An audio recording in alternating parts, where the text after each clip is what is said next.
Assalamu alaikum all. Hello and welcome back to JK's Corner. My name is Joke. Thank you for coming today. Today's video, I'm going to be talking to the Muslimas who are migrating to the UK or those that have the plans to come to the UK. I want to address at least one of the questions I know that would be on your mind.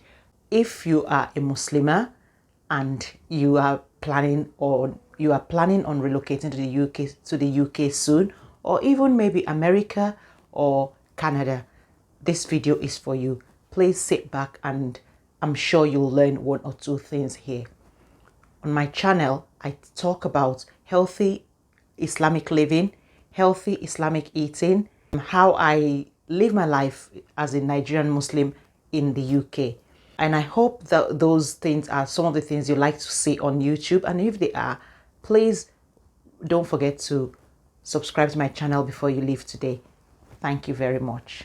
One of the questions that would be uppermost on your mind as a Muslim woman, especially, is can you wear your hijab to work? Or can you wear your hijab to work if you work in the healthcare sector maybe? I've come here today to give you the answer that you are seeking.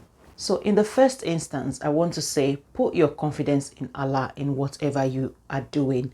You know, whenever we're making plans, whenever we're doing anything as a Muslimah, we should put our confidence in Allah in the first instance. Make our intentions pure and clear, to remember that we're always doing everything for the sake of Allah. Secondly, the Western world is not built to accommodate the Muslimah in the workplace. The fabric of the workings of the Western world did not have a Muslimah at the center of their mind when they were building the way things work here. Having said that, things have evolved and things have changed over the last few years, and things are a lot more flexible and, you know, a lot more accepting of people's individuality, people's differences. What do I mean by that?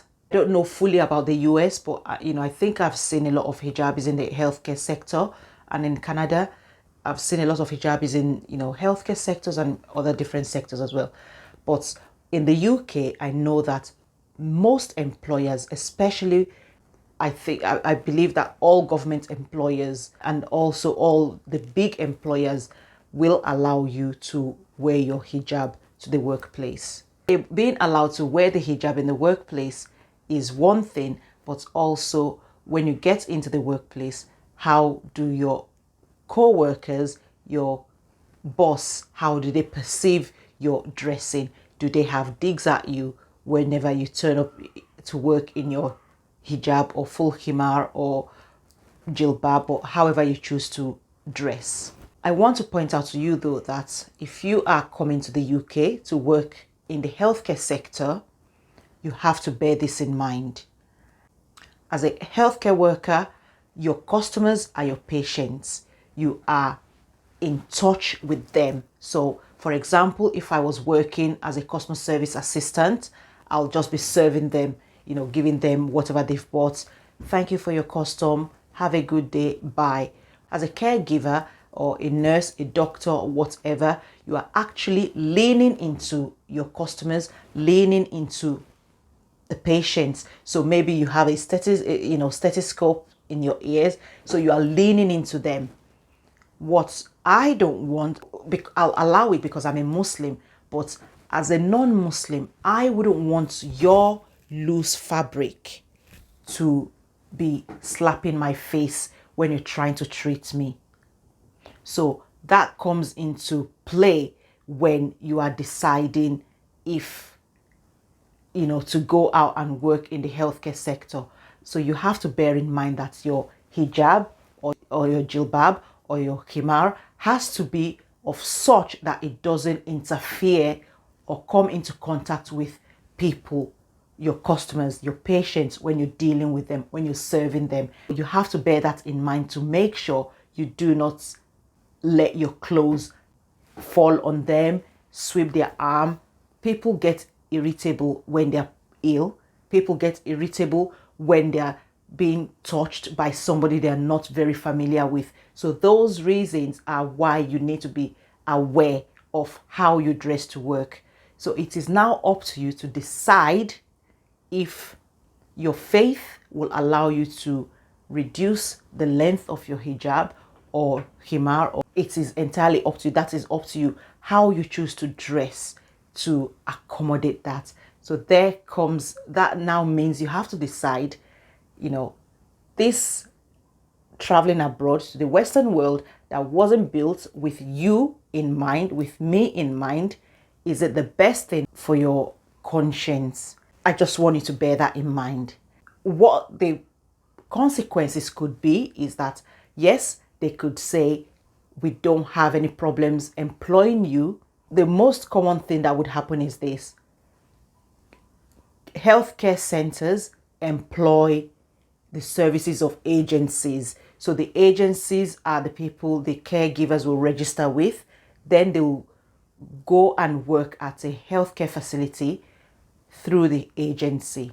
Now, what could happen is this: if they send you today and maybe you have your hijab too loose and it's slapping the patients in the face, they give you a second chance and you still haven't changed that.